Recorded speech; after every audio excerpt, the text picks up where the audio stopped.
Hi friends, எல்லாருக்கும் வணக்கம். இன்றைக்கி நம்ம சேனலில் ரொம்ப ட்ரெண்டிங்காக போய்கிட்டு இருக்க ராக்கெட் ஸ்டவ்வோட ரகசியத்தை பற்றி பார்க்கலாம். வாங்க வீடியோக்குள்ளே போகலாம். வீடியோக்குள்ளே போகிறதுக்கு முன்னாடி நம்ம சேனலை ஃபஸ்ட் டைம் பார்க்குறவங்க மறக்காமல் சேனலை சப்ஸ்கிரைப் பண்ணிடுங்க. நார்மல் அடுப்பு ஓகே தானே, எதுக்காக ராக்கெட் ஸ்டவ் சூஸ் பண்ணுறீங்க அப்படின்னு சொல்லி கேட்கலாம். நார்மல் அடுப்பில் நமக்கு சரியாக ஆக்சிஜன் கிடைக்காதனால நமக்கு அதிக அளவு அதில் புகை தான் கிடைக்கும், நமக்கு நெருப்பு கிடைக்காது. அதனால தான் நம்ம ராக்கெட் ஸ்டவ் சூஸ் பண்ணியிருக்கோம். செங்கல்லை பயன்படுத்தி ராக்கெட் அடுப்பு எப்படி செய்யறதுன்னு பார்க்கலாங்க. ஃபஸ்ட்டு நம்ம நிலத்தை சமன்படுத்தி எடுத்துக்கலாம். அடுத்ததாக ராக்கெட் ஸ்டவ் செய்யறதுக்கு தேவையான செங்கல் எடுத்துகிட்டு வந்துடலாம். இன்றைக்கி நம்ம செய்ய போகிற ராக்கெட் ஸ்டவ் எல்லா ஸ்டவ் மாதிரி இல்லாமல் கொஞ்சம் டிஃப்ரெண்ட்டாக விறகு வைக்கிறதுக்கு ஸ்பேஸ்லாம் கொஞ்சம் நிறையா விட்டு செய்ய போகிறோம். நம்ம நிலத்தை நல்லா கையிலேயே சமன்படுத்திடலாம். இப்போ நம்ம ஃபஸ்ட் லேயர் அடுக்க போகிறோம். பா ஷேப்பில் அடுக்கி எடுத்துடலாம்.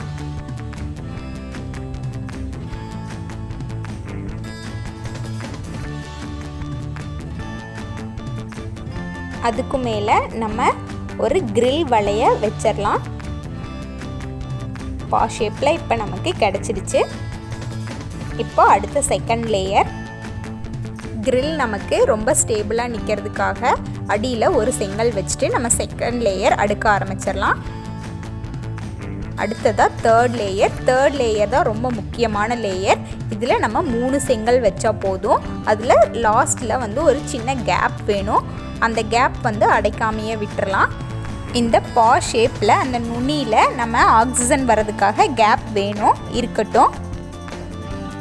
இப்போ அந்த கேப் அடைக்காமல் அடுத்து 4th லேயருக்கு செங்கல் வைக்க முடியாது. அதனால் 5th லேயர் வச்சு நம்ம ஒரு கிரிப்பாக நிற்க வச்சுட்டு நம்ம அடுத்த லேயர் எல்லாமே அடிக்கிடலாம். டோட்டலாக நம்ம 7 லேயர்ஸ் நம்ம அடுக்கி எடுத்துடலாம். செங்கல் வச்சு ராக்கெட் ஸ்டவ் நம்ம ரெடி பண்ணி எடுத்து உள்ள நல்லா ஆழமாகவும் இருக்கும். இப்போ விறகு வைக்கிறதுக்காக நம்ம பெருசாக தான் விட்டுருக்கோம். 2 லேயருக்கு நம்ம இடையில செங்கல் வைக்காமல் விறகு வைக்கிறதுக்கு ரொம்ப பெருசாக விட்டுருக்கோம். இப்போ நம்ம ராக்கெட் ஸ்டவ் எவ்வளோ எஃபெக்டிவாக இருக்குன்னு பார்க்கலாம் வாங்க. விறகு வைக்கிறதுக்காக ரொம்ப ஸ்பேஸ் இருக்குது இந்த அடுப்பில். மற்ற அடுப்புலலாம் இந்த ஸ்பேஸ் கிடைக்காது நமக்கு. ரொம்ப சூப்பராக எரியுது. ஆக்சிஜன் உள்ளே போகும்போது நமக்கு ரொம்ப சூப்பராக எரியுது.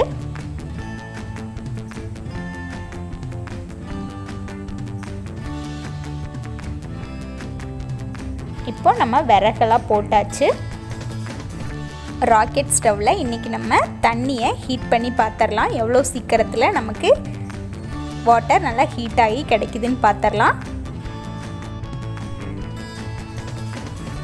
இப்போ நம்ம அடுப்பில் விறகை வச்சு எரிச்சிடலாம்.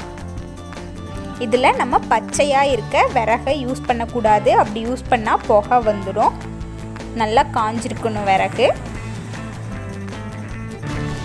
இந்த ராக்கெட் ஸ்டவ்க்கு நமக்கு ரொம்ப அதிக விறகு தேவைப்படாது. ரொம்ப கம்மியான விறகுலேயே நமக்கு ரொம்ப சூப்பராக எரியுது. தண்ணியும் ரொம்ப ஸ்பீடாகவே காஞ்சிடுச்சு. இந்த வீடியோ பிடிச்சிருந்தா லைக் பண்ணுங்கள், ஷேர் பண்ணுங்கள், கமெண்ட் பண்ணுங்கள். கண்டிப்பாக சேனலை சப்ஸ்கிரைப் பண்ணுங்கள். நெக்ஸ்ட்டு இந்த மாதிரி இன்ட்ரெஸ்டிங்கான ஒரு வீடியோவில் பார்க்கலாம். தேங்க்யூ.